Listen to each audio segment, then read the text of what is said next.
Bonjour à tous et bienvenue dans cette vidéo. Aujourd'hui, nous allons entamer une nouvelle série de tutoriels concernant les astuces de mixage. Alors pour ceux qui ne le savent pas, j'ai déjà créé une série de tutoriels sur les astuces de mixage qui s'appelait Classic Mix Tricks. Pour ceux qui ne l'ont pas vu, je les invite cordialement à suivre ce lien ou celui dans la description pour aller consulter cette série de tutoriels. La nouvelle série ne concernera pas les astuces dites classiques, mais bien des astuces plus modernes que l'on peut réaliser à l'aide des DAW actuels. Pour ce faire, j'ai ici un arrangement de hip-hop qui est constitué de plusieurs pistes. Donc les pistes en vert sont les pistes voix, j'ai des pistes en mauve et rose qui sont des pistes piano et synthé, la piste jaune et la basse, et les pistes en rouge sont une batterie en multipiste. Alors je vais appuyer sur CTRL et M pour cacher le mixeur qui ne nous est pas utile pour l'instant. Voilà, pour voir l'arrangement de façon un peu plus saine. Et nous allons écouter très rapidement de quoi il retourne.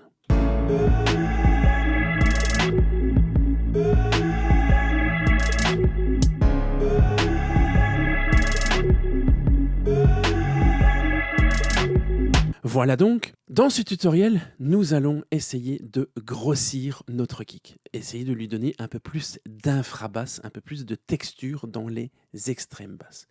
Écoutons notre kick en solo.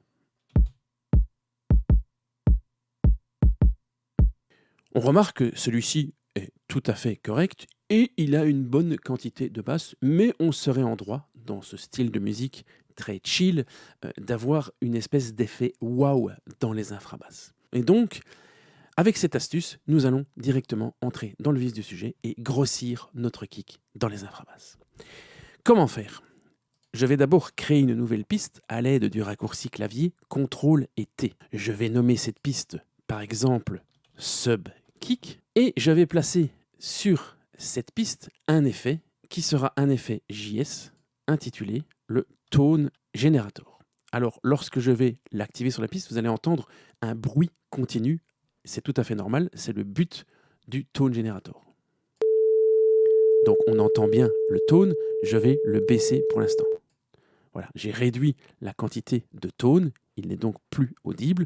Je vais également réduire le potard de dry mix, qui est totalement inutile dans ce principe, vu qu'il n'y a pas de signal audio transitant dans cette piste. Et je vais régler la base de fréquence de notre tone. Donc ici, on entend que c'est du 440 Hz. Eh bien, je vais lui donner une fréquence beaucoup plus basse. Par exemple, dans un premier temps, 70 Hz.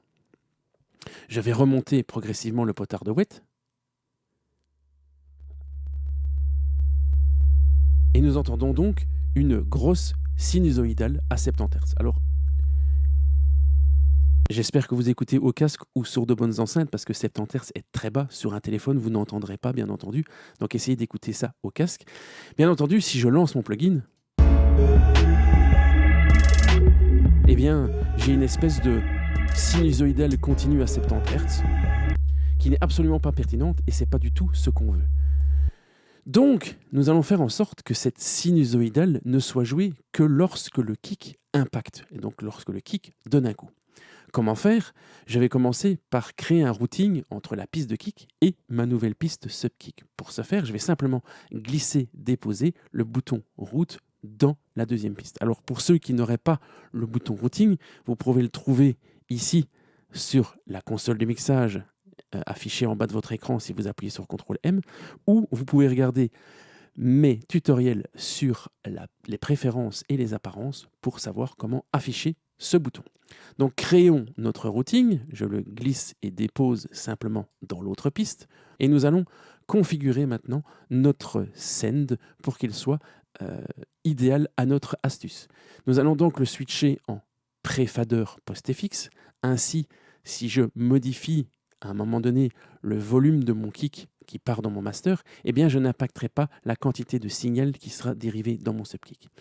Et je vais envoyer le signal du kick dans la piste kick, non pas vers les canaux 1, 2, mais bien vers les canaux 3 et 4. Je vais ensuite charger une nouvelle instance de plugin dans la rubrique Cocos et je vais charger le bon vieux Reagate. Donc la gate, c'est une gate tout à fait classique, comme on en trouve des milliers sur le marché, avec la particularité que celle-ci est fournie avec Reaper et qu'elle a un détecteur, donc une entrée sidechain.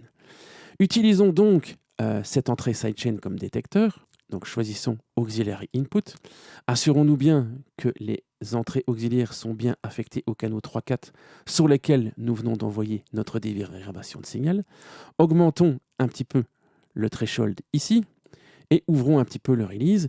Donc si j'allume le tone generator, que se passe-t-il? Eh bien, nous n'entendons plus le tone, tout simplement parce que la gate le coupe. Si je lance l'arrangement, et je vais mettre le kick en solo, eh bien, on se rend compte que je vais d'abord monter le threshold.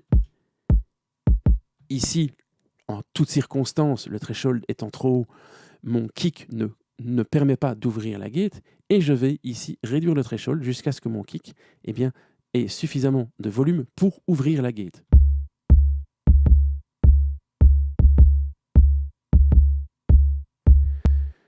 Je vais écouter juste la piste de subkick. Nous entendons donc notre tone generator qui suit les mouvements de notre kick. Alors bien entendu, grâce aux paramètres d'attaque, hold et release, je peux doser la durée de cette forme d'onde.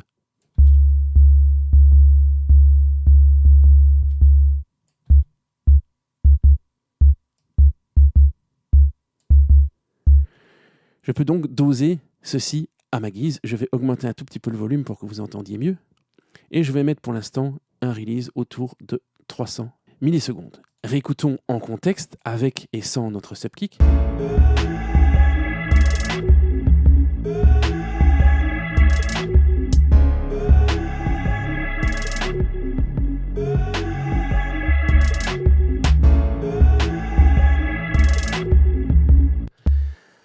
Alors, on a l'effet voulu, effectivement, notre kick est beaucoup plus massif, possède plus d'infrabasses, mais pour ceux qui ont l'oreille attentive, vous vous rendez compte qu'il y a un petit problème entre l'onde sinusoïdale, la basse et le kick. En effet, on a l'impression que ce qu'on vient d'ajouter n'est pas réellement accordé au morceau. Donc, essayons peut-être d'accorder notre tone kick, ici notre subkick, à la fréquence fondamentale du kick. Comment faire? Mettons notre kick en solo et mutons ici le subkick. Et on va se servir d'un analyseur de spectre, comme par exemple le Span, qui est gratuit. Vous pouvez le télécharger en ligne sur le site de Voxengo. Vous tapez Voxengo Span et vous pouvez installer cet analyseur de spectre pratique et précis. Et écoutons notre kick.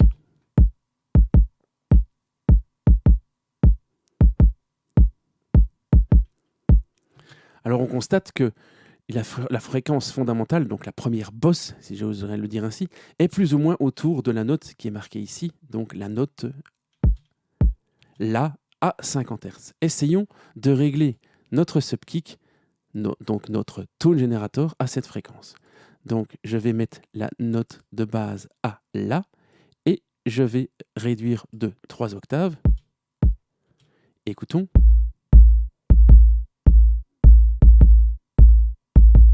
Essayons une octave plus bas. Non, c'est beaucoup trop bas. Donc, contentons-nous de la 3e octave vers le bas. Et réécoutons maintenant en contexte.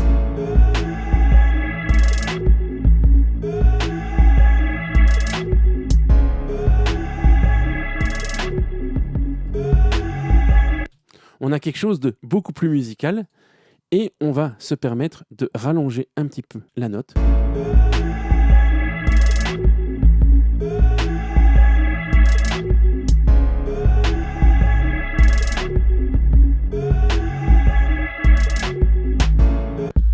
Et comme on constate, eh bien, on a un kick qui est parfaitement accordé avec notre morceau et qui, d'un point de vue strictement musical, fonctionne bien mieux en se marchant beaucoup moins sur la basse. Raccourcissons un petit peu notre release et écoutons ce que ça donne.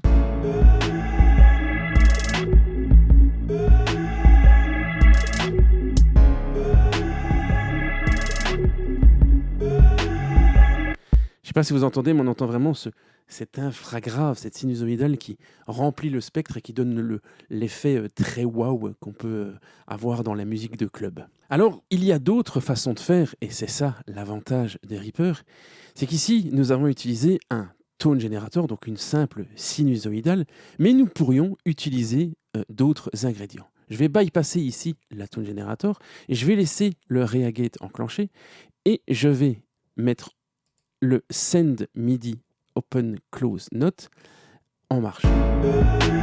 On constate donc que lorsque mon kick joue, il déclenche une note MIDI. Alors je vais régler cette note MIDI sur la note La, qui est donc la note 33.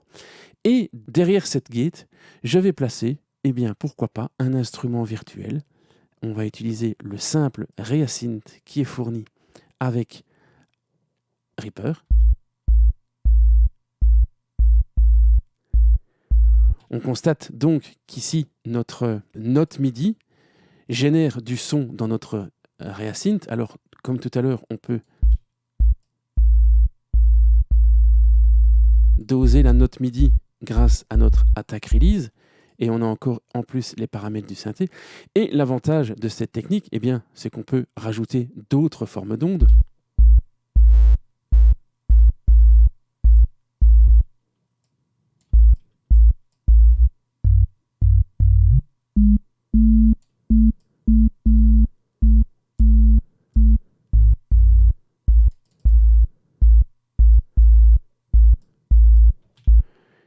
Écoutons en mix ce que ça donne.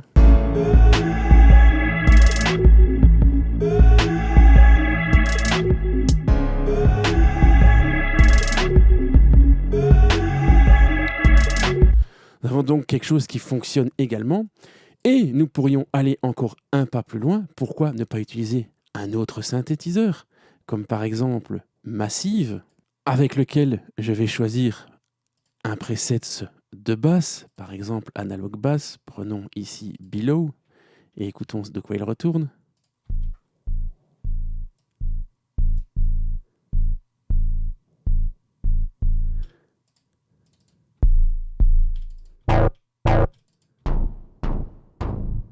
Voilà le preset Banzai 23. Écoutons ce que ça donne.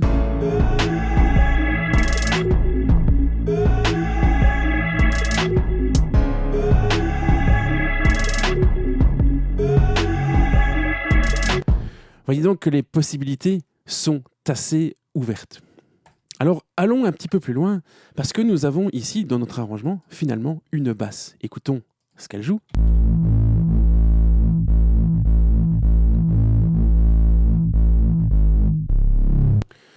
Pourquoi ne pas appliquer la même méthode à notre basse existante? Donc pour ce faire, je vais recopier la gate sur notre piste de basse. Et je vais envoyer la piste de kick, cette fois-ci, directement dans la gate. Et donc, c'est la même chose que de créer un send ici en configuration 3/4 et en préfader. Écoutons ce que ça donne.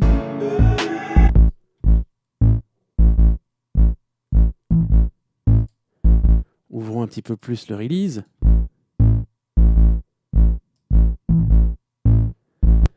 Et nous avons donc maintenant la basse qui reçoit le pattern du kick.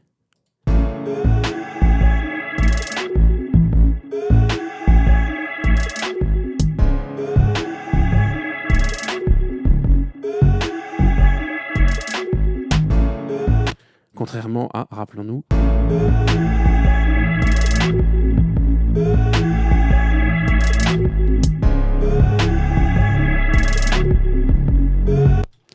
alors, bien entendu, on pourrait encore continuer à s'amuser et carrément, ici je l'ai déjà préparé, réécrire la même ligne de basse qu'ici. Donc je vais supprimer ici notre routing et voilà, pour revenir à la base. Donc notre basse ici va jouer de façon totalement naturelle. Je vais supprimer ici notre piste et je vais simplement utiliser une piste MIDI qui joue ma ligne de basse avec le simple Reasynth. Plaçons une gate derrière, envoyons notre kick dans notre gate avec le même genre de synth que tout à l'heure et écoutons ce que ça donne.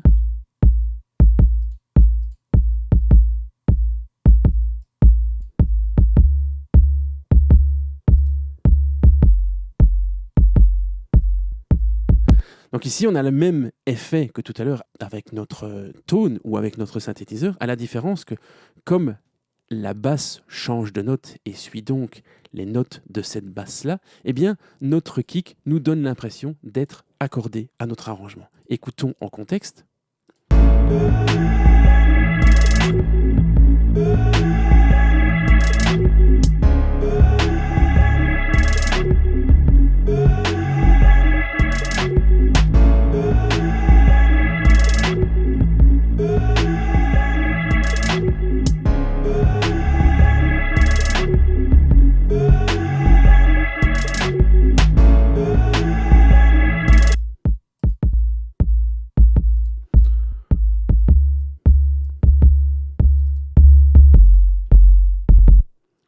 Exagérons un petit peu le volume pour que ce soit bien audible.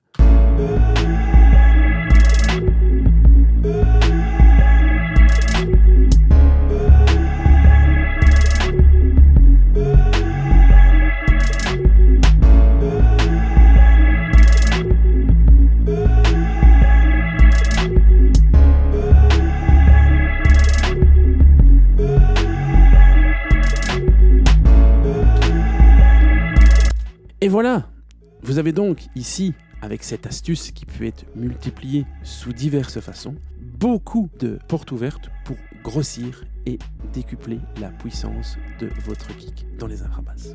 Merci pour votre attention, j'espère que tout ça vous sera bien utile. Au passage, n'hésitez pas à vous abonner à cette chaîne. À la prochaine, ciao!